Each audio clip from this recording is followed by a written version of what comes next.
We don't even need to do a true introduction. We can just start Okay. talking right now. But no, yeah. You're talking about how much you got paid the most at being a Emergency dispatcher, right? dispatcher sending out fire, EMS, police, sheriff. Yep.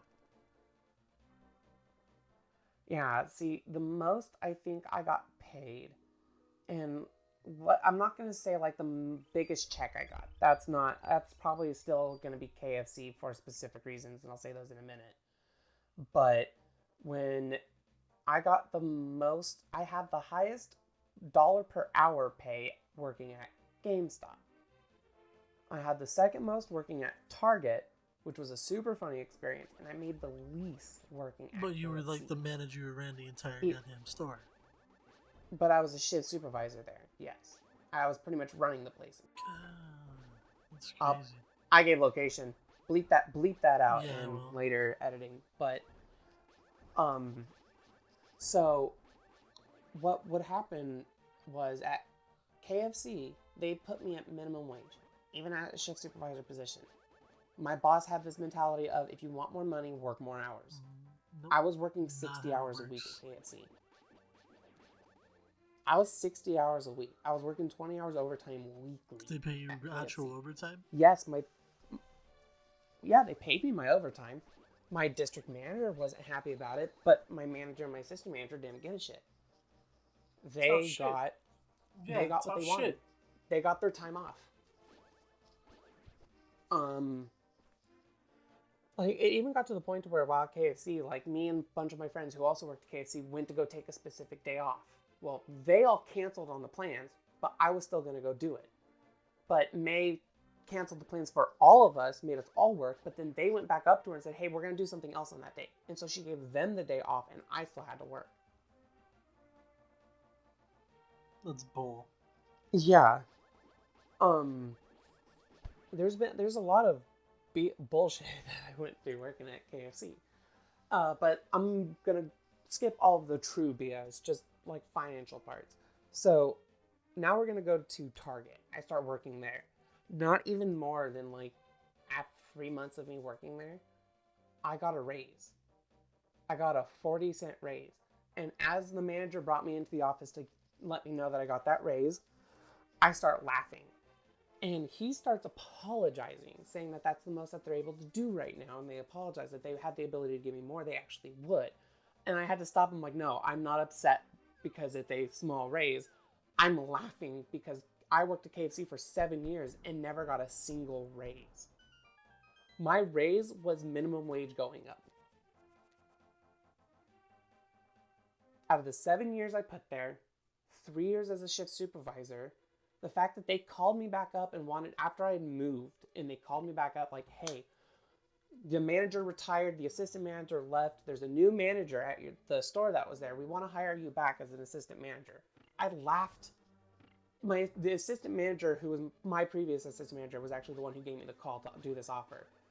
I laughed and told him no. And he's like, that's exactly what I thought you were going to say. I'm like, yeah, I'm not coming back. Like they weren't even going to pay me that much more. They were going to give me like $1 raise. That's not worth it. No, it's not. Back in like 2011, 2012. Let's see, I started in 2007 there, and I quit 7 years later. So 2014 is when they were going to offer me a $1 raise. So I declined it. I was like, I'm not going to move back to where I lived. I moved. I'm like, you guys are going to get me to commute. You're not paying me enough to commute. So I was just out. And Target. Yeah, isn't it like an hour and a half between? About, hour and a half, 2 hours. 2-hour drive. So it wouldn't have been worth it. And that would have been one way too. It would have been a 4-hour back and forth daily commute. So no, I just continued working at Target, and Target was, depending on what location I'm talking about, I worked at 2 different Target locations. One Target I worked at was great. The management there was super nice, friendly. everyone there was super helpful. Like if I was ahead on my work, they'd be like, "All right, we're gonna send you over here. That way you can help these people get done." Like, sweet. We'd all help each other get stuff done. If I was behind, they'd send people over to help me get done. The second target I went to, all of that out the window. There was a time where I was having to run away from my post to go throw up because I was sick. And I mentioned to them, like, not even an hour into my shift, that I was throwing up sick. And they're like, "Don't worry, we're going to get you someone. We're going to get you covered. Just need you to hang on a little bit longer." I'm like, "All right, fine." 5 hours in, about to hit my 5th hour, have to go on my lunch. I just looked at my boss. I'm like, "I'm going home. Like, this is ridiculous. I've been here for now 5 hours, throwing up, like, consistently. Like, I shouldn't even be here."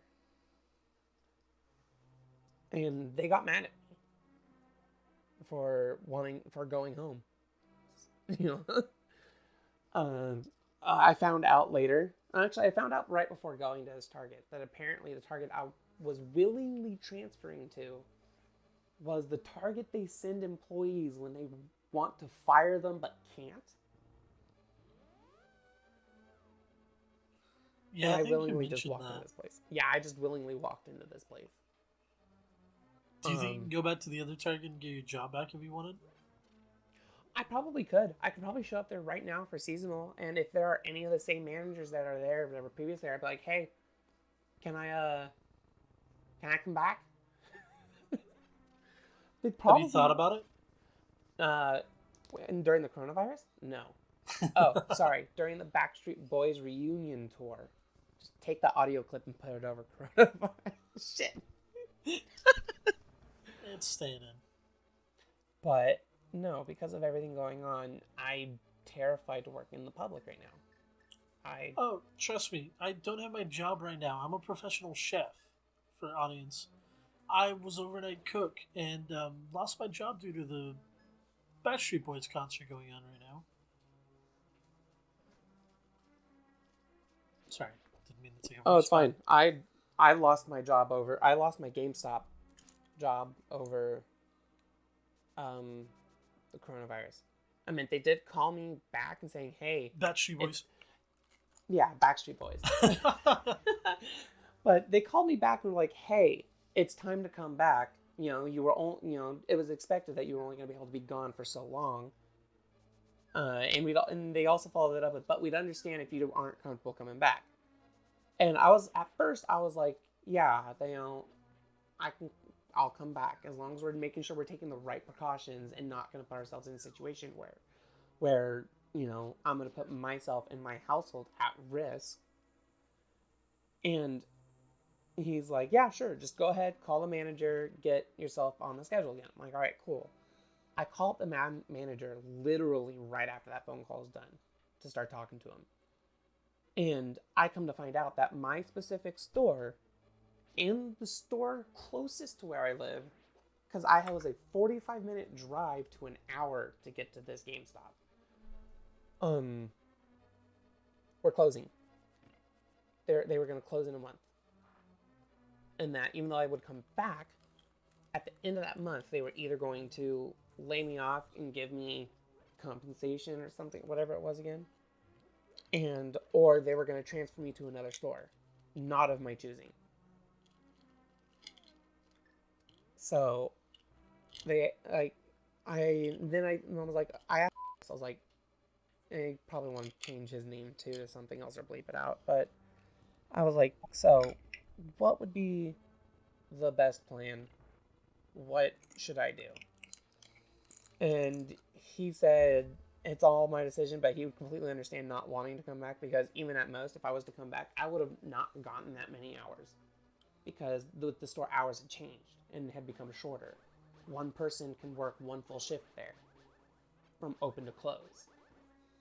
So more than one, and since our store was small in the middle of nowhere, more than one person wasn't needed.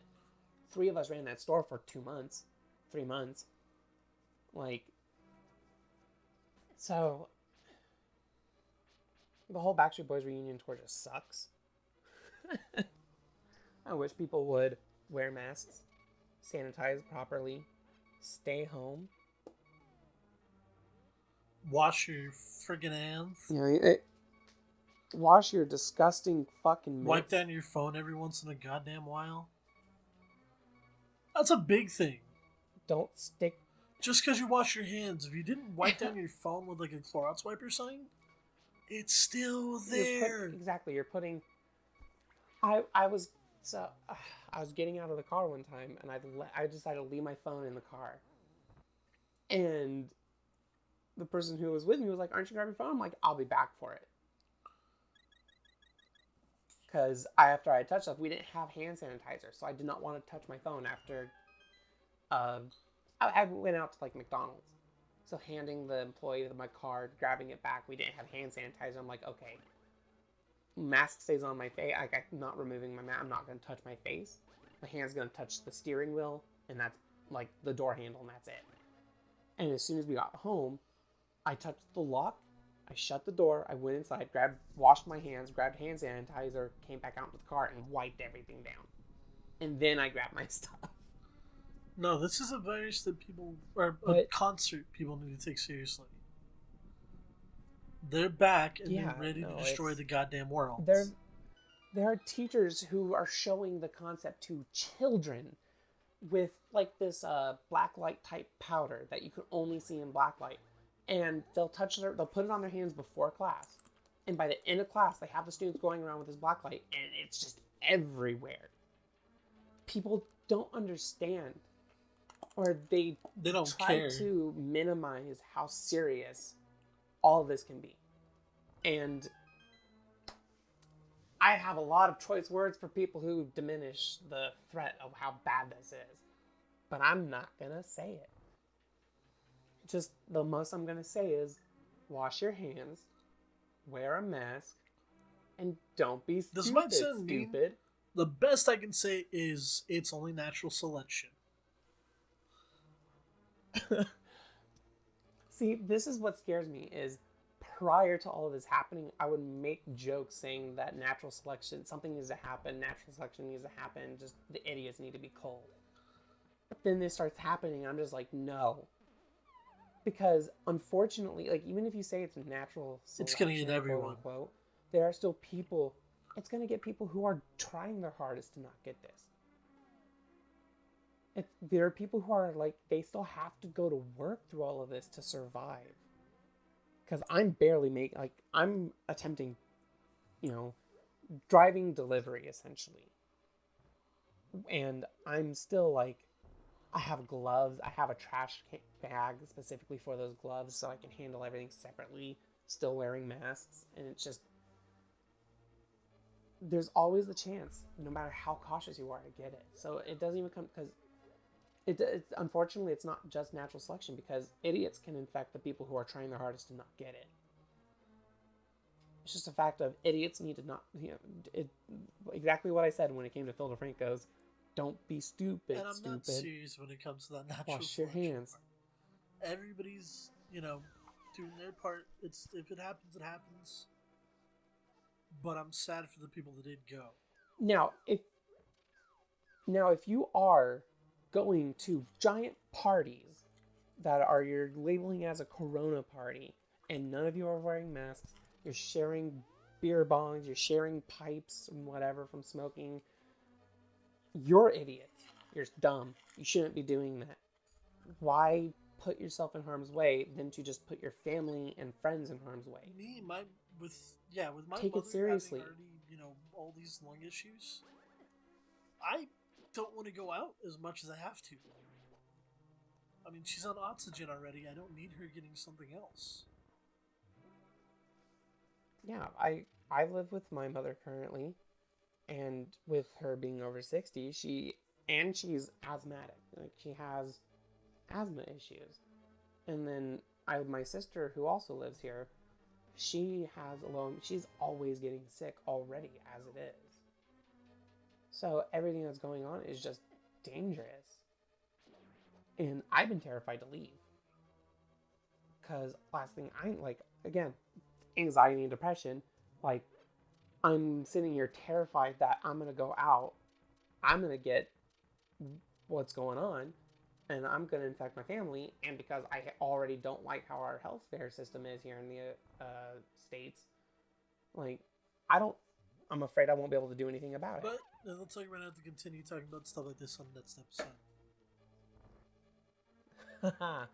I'll talk to all of you later. I hope you enjoy this rant.